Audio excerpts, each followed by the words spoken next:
हज़रात अस्सलाम वालेकुम। यहाँ पर 4 रोज़ा मजालिस का सिलसिला मज़ार शहीद सालिस पर जारी और सारी है। इस वक्त हमारे साथ मौजूद है समाजवादी पार्टी के युवा नेता जनाब एहतराम जाफरी साहब। जानते हैं इन मजालिस के सिलसिले में आपकी क्या खिदमत रही हैं?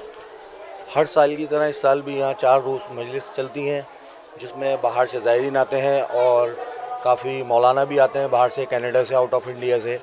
और यहाँ मेरी पूरी टीम के लोग और मेरे जितने भी साथी हैं सभी लोग यहाँ पे खिदमत अंजाम देते हैं और मैं ज़्यादा से ज़्यादा खिदमत अंजाम देना चाहता हूँ।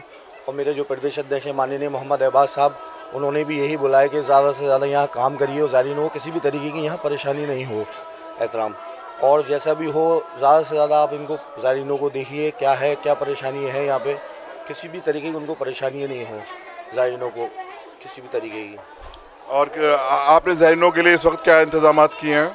जी, आगरा के यहाँ के जितने भी लोग हैं, आगरा के लोगों ने मिलकर यहाँ पे आपका तबरुक का इंतज़ाम करा है और बहुत बेहतर तरीके से तबरुक बढ़ रहा है। और यहाँ गुजराती भी लोग करते हैं ज़्यादा और हैदराबादी भी लोग कर रहे हैं यहाँ पे ज़्यादा से ज़्यादा इंतज़ाम। मेरे ख्याल से यहाँ ज़ायरीनों को किसी भी तरीके की परेशानी नहीं है और जो परेशानी है उनसे पूछ कर आइंदा साल के लिए दूर करेंगे इंशाल्लाह, मौला ने चाहा। बेहतर है। बहुत शुक्रिया एहतराम साहब कि आपने हमें एक अच्छा मैसेज दिया। लेकिन इस बैनुल अक़वामी प्लेटफॉर्म से आप आवाम के दरमियान क्या मैसेज देना चाहते हैं?